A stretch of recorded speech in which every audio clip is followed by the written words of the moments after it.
이거는 어떨까요? 오늘 이 JSA를 방문한 자리에서 소영무 장관이 또 구설수에 올랐습니다. 바로 이 말 때문이었습니다. 들어보시죠. 제가 현장에 도착했을 때는 적 정원부대가 정원되는 것에 따라서 현장에 있는 중대장이 그 정원에 대응하기 위해서 주요 장소의 병력을 다 배치를 하고 있는 상태였습니다. 그러니까 현장 대응은 내가 볼 때,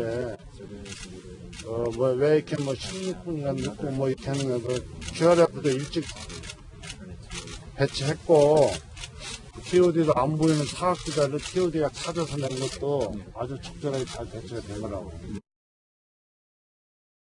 원래 식사 자리에서 길게 얘기하면 재미가 없는 건데, 식사 전에 얘기와 미니스 같은 짧은 서비스 나가죠?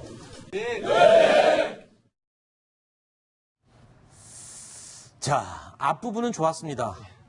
보름 뒤에 늦게 방문을 했지만 작전을 성공적으로 잘 수행했다. 칭찬을 해줬고요. 그리고 용맹함에 대해서 굉장히 이제 치하를 했습니다. 거기까지는 아주 좋았는데 이 뒷부분에 장병들을 모르겠습니다. 뭐 격려를 하려고 한 말인 것 같은데 어떻게 보십니까? 이제 김정무 실장님 먼저 얘기를 해주시죠. 저거는 윗사람이 밑에 사람들한테 충분히 할 수 있는 얘기들입니다. 근데 그러니까 언론 내가 취재진이 다 있지 않습니까? 그래도 이건 남자들만 있으니까 이렇게 할 수 있는 얘기죠. 방송으로 전 국민에게 보도되는 상황입니다. 이재명 차장 지금 당황하면서 지금 어떻게 들으셨어요? 소영무 장관이 예정보다 늦게 도착했다고 합니다. 그러니까 장병들이 다 기다리고 있으니까 미안한 마음에 사전 연설을 짧게 하겠다. 그러면서 예의를 들은 건 좋은데 사실 늘 교장님의 훈화 이런 건 짧아서 좋지 않겠습니까? 근데 그렇게 얘기하면 될 거를 이제 미니스커트라는 굉장히 부적절한 예를 들은 거죠. 그래서 지금 얘기한 것처럼 아무래도 군대에 이제 남성 문화가 굉장히 남성 중심 문화가 자리 잡다 보니까 장관도 크게 고민하지 않고 한 얘기 같은데 사실 굉장히 부적절한 얘기라고 봐야겠죠. 그래서 바로 국방부도 사과 성명을 냈습니다. 그러니까 장관이 대기하고 있는 장병들한테 미안한 마음에 그렇게 이제 얘기를 한 건데 분명 부적절하고 잘못됐다 이렇게 사과를 했습니다. 네. 이륙장께서는 일단 군 관계자 또 군 출신이시고 그래서 그 부분에 대해서 이렇게 하실 말씀 있으신가요? 예. 일단 송 장관님께서 일단 그 분위기 때문에 어쩔 수 없이 저 말씀을 하시긴 하셨는데 저 발언은 지금 저 자리에 분명히 여군 장병들도 있었을 겁니다. 네. 그 남군 장병들은 저희를 들었을 때 그냥 웃으면서 박수를 쳤겠지만은 저게 어떻게 보면은 현장에 있는 여군 장병들한테는 굉장히 큰 모욕이 될 수도 있거든요. 그렇죠. 장관님께서 앞으로는 우리 지금 군의 역군당당 시대지 않습니까? 그분들의 어떤 입장을 좀 고려해서 저는 단어 선택에 좀 신중을 기해주시면 좋겠습니다. 네. 그런데 이 소영무 장관의 이 설화 문제가 된 건 이번뿐만이 아니었죠. 불과 나흘 전에도 문제가 되는 발언이 있었습니다. 김관진 전 장관 이렇게 석방된 데에 대해서 짧게 소회가 좀 어떻습니까? 소외라기보다는 참 다행이다. 다행이다. 같은 동료로 같이 근무했기 때문에 그렇게 생각했었습니다. 월락 자유분방하는 사람이기 때문에 저 사람하고 상대에서는 될 사람이 아니구나. 그분은 학자 입장에서 떠드는 것 같은 느낌이지 안보 특보라든가 정책 특보 사람 같지 않아서 좀 개탄스럽습니다. 세상에.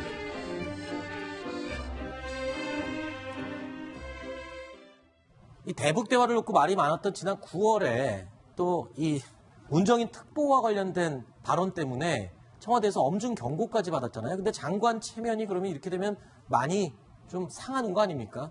그렇겠죠. 아무래도 이제 부 내에서 유신이 많이 안 쓸 텐데 사실은 그 세 가지 좀 발언이 있었지만 좀 구분해서 볼 필요는 있을 것 같습니다. 미니스커트는 명백한 설화죠. 말을 잘못한 거죠, 그야말로.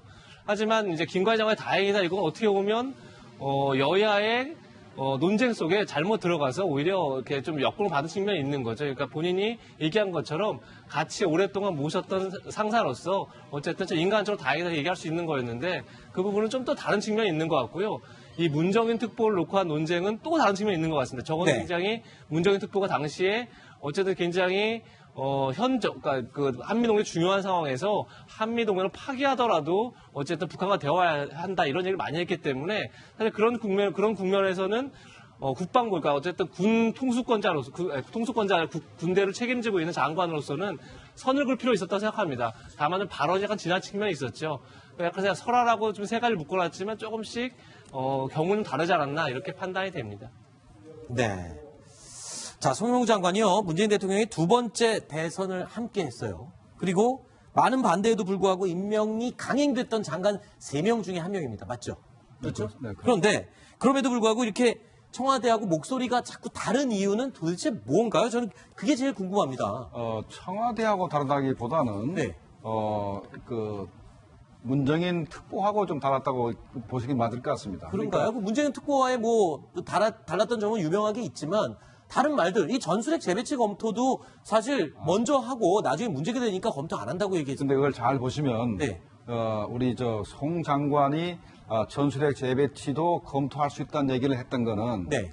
한미 국방장관 회담을 앞두고 그랬죠. 미국에서 많은 양보를 얻기 위해서 네. 전술핵 재배치도 검토할 수 있다는 것을 카드를 가져가려고 아하. 했었는데 기억이 납니다. 제가 소장님 톡들에서 그때 그렇게 얘기를 했었죠. 분명히 얘기를 했었습니다. 네. 그렇기 때문에 저걸 갖다가 전술핵 재배치를 검토하겠다. 그걸 적극적으로 검토해서 전술핵을 한국에 가져오겠다는 의미가 아니고 네. 미국과 협상해서 유력한 카드로 쓰겠다는 의미를 해석한다면은 그게 이렇게 문제가 되는 발언은 아니라고 생각합니다. 네, 알겠습니다. 자, 오늘 송영무 국방장관의 JSA 방문에 맞춰서요. 이 귀순병사 사건이 일어났던 바로 그 총격 현장도 공개가 됐습니다. 자, 이 국장님 어땠습니까? 지금 현장을 둘러보는 모습 영상 보고 있으신데 어디를 공개한 겁니까? 네, 일단은 총격 있었던 그 현장 자리, 그러니까 그 유엔 정전위원회가 사용하고 있는 건물 그 옆에 그 귀순병이 넘어온 그 자리하고 총탄이 맞은 피격된 그 건물과 나무 등이 공개가 됐는데 네. 이 사진하고 영상이 일부가 공개됐습니다. 아, 사진이요? 내용을 보니까 좀 나무라든가 건물 나무에도 지금 총탄 흔적이 그대로 네, 드러나 그렇습니다. 있군요. 근데 저 나무뿐만 아니라 지금 공개된 사진 중에 일부를 보면은 네. 건물 벽 쪽에 그 위아래로 사진이 준비된 게 있나요, PD님? 네, 바로 이 사진입니다. 그러니까 이게 나무에 직접 총탄이 스치거나 맞은 이건 네, 지금 지금 초소 아닙니까? 이 사진이 나오고 있는데 네. 위아래로 지금 총알이 2개가 뚫렸고요. 저거는 저 안쪽에서부터 바깥쪽으로 뚫고 나간 흔적입니다. 아하. 저 정도 구멍이 뚫렸다는 것은 저것이 소총탄이라는 것을 의미하고요. 네. 위아래로 구멍이 뚫렸다는 것은 자동 사격을 해서 네. 그 반동에 의해서 총구가 이렇게 들려서 위아래가 뚫렸다는 의미인데 저 말인즉슨 북한이 자동화기 반입과 자동 사격이 금지되어 있는 JSA 내부에서 네. 자동 소총을 가지고 자동 사격을 했다는 얘기입니다. 뭐 굳이 저걸 안 봐도 CCTV에 나오잖아요. 자동 사격하는 거. 저게 그러니까. 명백한 증거기 때문에 네. 이번에 북한에 대해서 엄중하게 항의해야 될 그런 증거 자료로 활용될 수 있다고 봅니다. 알겠습니다. 또 새로운 사실을 하나 알았네요. 그러니까 총알 구멍이 지금 위아래로 저렇게 난 이유는 자동 사격의 반동에 의해서 총구가 위로 들어 올려지기 네. 때문에 위아래로 저렇게 구멍이 나 있다. 알겠습니다. 안 박사님, 근데 저렇게 이 송영무 국방장관이 이렇게 방문해 있는 영상을 지금 다시 한번 보면은 저렇게 돌아다니는 동안 북한군 병사들이 근처에 와갖고 그렇게 동영상을 찍어갔다고 하거든요. 그렇죠. 왜 찍는 겁니까? 뭐 찍어서 뭐 어디 가져와서 보고를 하는 겁니까? 아니면 그쪽도 우리 장관 왔다고 지금 신기해서 찍는 겁니까? 아닙니다. 워낙 이번 사건이 중대하기 때문에 특히 네. 이제 국방부의 장관이 나왔으니까 아니 게 아니라 저를 찍어서 상부에 무조건 보고해야 될 것이고 네. 만약에 우리가 지금 장관이 나가서 그 대대장을 이렇게 들고 다니면서 뭔가 승리자로서 지금 만끽하고 있는 거 아닙니까? 원래는 다 공개됐고 근데 네. 북한군에는 겨우 뭐 공병이 나와서 그냥 도랑 파고 나무 잘라버리고 이거밖에 아무것도 못하거든요. 그래서 아마 북한으로서도 뭔가 이제 좀 나름대로 뭐 청참모자이나 뭐 무력상이나 이런 사람이 나와서 봐야 될 그런 형편도 있으니까 우리 측에서 누가 나왔고 특히 국방장관이 나왔다 이런 측면에서 지금 열심히 촬영을 하고 있는 것 같습니다. 네. 자, 우리 귀순병사 오청성 씨가 그 말을 했죠. 이 소녀시대 그리고 걸그룹들 노래를 굉장히 즐겨 들었었다 얘기를 했고 그 기여를 했던 게 바로 대북 스피커 방송이었던 것으로 추정이 되고 있습니다. 그래서요, 이 대북 스피커 방송 과연 그게 효과가 있을까라고 의심을 했었는데 매우 심리적으로 중요한 기능을 하고 있었죠. 오늘도요, 이 스피커 방송을 통해서 쩌렁쩌렁 이런 내용이 계속 나오고 있었다고 합니다. 왕처럼 군림하면서 항상 권력에 불안해하고 주변 사람들을 믿지 않아 극단적인 생각과 행동을 하는 김정은은 이인자에 대한 정신적 외상이 있습니다. 고모부인 장성택을 죽인 후 나타난 현상이죠. 나이 어린 김정은은 외모와 행동으로 김일성, 김정일을 따라하는 데 열중하고 있지만 분명히 한계는 있습니다. 정말 저렇게 담백하고 조곤조곤 음성으로 여성이 설명을 하는군요. 근데 저게 참 북한 주민들 입장에서도 하고 싶지만 못하는 말들을 아주 골라서 잘도 하는 것 같습니다. 그런데 오청성 이 병사가 귀순한 뒤에는 저런 내용에 더 추가된 게 있다면서요. 대북 스피커 방송에. 네, 맞습니다. 어떤 얘기입니까? 대북 그 스피커 방송, 음성 방송은 그 북한 전방 지역에 배치되어 있는 북한군 병사들의 어떤 심리적 동요를 목적으로 그 방송이 되는 건데, 앞서 말씀드렸던 김정은에 대한 어떤 비판, 정치적인 내용보다는 직접 그들에게 와닿는 내용이 들어가야 됩니다. 그래서 지금까지 그 사람들 거의 대부분이 10대 후반에서 20대 중반, 초중반인 그 인원들이 되게 많은데, 네. 가요도 틀어주고 어떤 그 대중 문화에 대한 그렇죠. 것도 해주는데, 오청성 병사가 넘어온 다음부터는 그 오청성 병사를 통해서 밝혀졌던 그 북한군의 뭐 보급 체계가 무너진 부분이라든가, 자, 이런 내용입니다. 그 출신 성분이 매우 좋은 네. 그런 그 판문점 대표부에 근무했던 이 병사조차도 옥수수로 연명을 하고 건강 상태가 이렇게 좋지 아하. 않을 정도로 너희의 체제가 형편없다. 이런 식으로 지금 북한 체제의 문제점을 적나라하게 드러내는 그런 내용을 지금 방송을 하고 있는데, 이를 통해서 아마 전방에 배치되어 있는 그 병사들이 굉장히 많이 심리적으로 동요를 할 것이고, 또 이로 인해서 북한이 정치적으로 입을 수 있는 타격도 굉장히 클 것으로 보입니다. 네. 그 내용도 전 넣었으면 좋겠습니다. 북한군이 쏜 총알 5발을 맞고도 남한에 오면 살려준다고요. 그만큼 의술과 또 모든 것들이 다 발달돼 있고 푸짐하다, 풍요롭다, 이런 걸 또 간접적으로 말하는 게 아닐까요? 그들은 총으로 사살했다라고 얘기를 하겠지만 남측에 멀쩡히 살아 있습니다. 자, 다음 내용으로 이어가도록 하겠습니다. 5번째 소식입니다. 확인해 보시죠. 하다 보니까 네. 장관도 크게 고민하지 않고 한 얘기 같은데 사실 굉장히 부적절한 얘기라고 봐야겠죠. 그래서 바로 국방부도 사과 성명을 냈습니다. 네. 그러니까 장관이 대기하고 있는 장병들은 미안한 마음에 그렇게 이제 얘기를 한 건데 분명 부적절하고 잘못됐다 이렇게 사과를 했습니다. 네. 이륙장께서는 일단 군 관계자 또 군 출신이시고 그래서 그 부분에 대해서 이렇게 뭐 하실 말씀 있으신가요? 예. 일단 송 장관님께서 일단 그 분위기 때문에 어쩔 네. 수 없이 저 말씀을 하시긴 하셨는데, 저 발언은 지금 저 자리에 분명히 여군 장병들도 있었을 겁니다. 네. 그 남군 장병들은 저희를 들었을 때 그냥 웃으면서 박수를 쳤겠지만은, 네. 저게 어떻게 보면은 현장에 있는 여군 장병들한테는 굉장히 큰 모욕이 될 수도 있거든요. 그렇죠. 그 장관님께서 앞으로는 그 우리 지금 군의 역풍당당 시대지 않습니까? 네. 여군들의 어떤 입장을 좀 고려해서 저는 단어 선택에 좀 신중을 기해 주셨으면 좋겠습니다. 네. 그런데 이 송영무 장관의 이 설화 문제가 된 건 이번이 뿐만이 아니었죠. 불과 나흘 전에도 문제가 되는 발언이 있었습니다. 김관진 이거는 어떨까요? 오늘 이 JSA를 방문한 자리에서 송영무 장관이 또 구설수에 올랐습니다. 바로 이 말 때문이었습니다. 들어보시죠. 제가 현장에 도착했을 때는 적 정원부대가 정원되는 것에 따라서 현장에 있는 중대장이 그 정원에 대응하기 위해서 주요 장소의 병력을 다 배치를 하고 있는 상태였습니다. 그러니까 현장 대응은 내가 볼 때, 왜 이렇게 16분간 늦고 이렇게 하는 거, QRF도 일찍 배치했고, TOD도 안 보이는 사각지대를 TOD가 찾아서 낸 것도 아주 적절하게 잘 배치가 된 거라고. 원래 식사 자리에서 길게 얘기하면 재미가 없는 건데, 식사 전에 얘기와 미니스 같은 짧을수록 좋다하죠.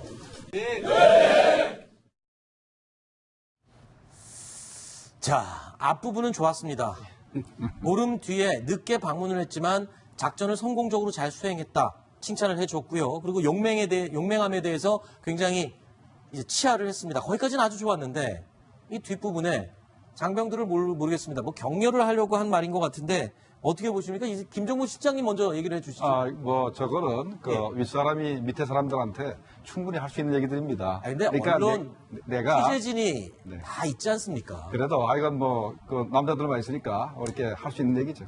방송으로 전 국민에게 보도되는 상황입니다. 이재명 차장 지금 당황하면서 지금 그러니까 아마도 어떻게 들으셨어요? 송영무 장관이 예정보다 늦게 도착했다고 합니다. 그러니까 네. 장병들이 다 기다리고 있으니까 미안한 마음에 사전 연설을 짧게 하겠다. 그러면서 예의를 들은 건 좋은데 사실 늘 교장님의 훈화나 이런 건 짧아서 좋지 않겠습니까? 근데 그렇게 얘기하면 될 거를 이제 미니스커트라는 굉장히 부적절한 예를 들은 거죠. 그래서 지금 얘기한 것처럼 아무래도 군대에 이제 남성 문화가 굉장히 남성 중심 문화가 자리 잡다. 장관 이렇게 석방된 데에 대해서 짧게 소회가 좀 어떻습니까? 소외라기보다는 참 다행이다. 참 다행이다. 같은 동료로 같이 근무할 때는 그렇게 생각했었습니다. 워낙 자유분방하는 사람이기 때문에 저 사람하고 상대에서는 될 사람이 아니구나. 그분은 학자 입장에서 떠드는 것 같은 느낌이지 안보 특보라든가 정책 특보 사람 같지 않아서 좀 개탄스럽습니다. 이상입니다.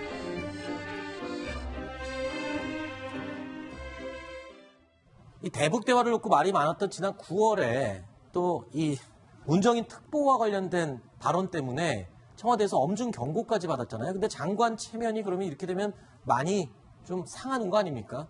그렇겠죠. 아무래도 이제 부 내에서 유신이 많이 안 쓸 텐데 사실은 그 세 가지 좀 발언이 있었지만 좀 구분해서 볼 필요는 있을 것 같습니다. 미니스커트는 명백한 설화죠. 말을 잘못한 거죠, 그야말로.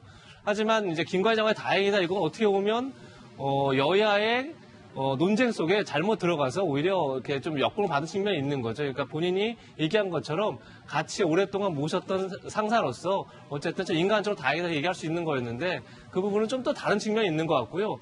이 문정인 특보를 놓고 한 논쟁은 또 다른 측면이 있는 것 같습니다. 저건 네. 굉장히 문정인 특보가 당시에 어쨌든 굉장히 그러니까 그 한미동맹 중요한 상황에서 한미동맹을 파기하더라도 어쨌든 북한과 대화해야 한다 이런 얘기를 많이 했기 때문에 사실 그런 국면에서는 국방부, 그러니까 어쨌든 군 통수권자로서, 군대를 책임지고 있는 장관으로서는 선을 그을 필요 있었다고 생각합니다. 다만 발언이 약간 지난 측면이 있었죠.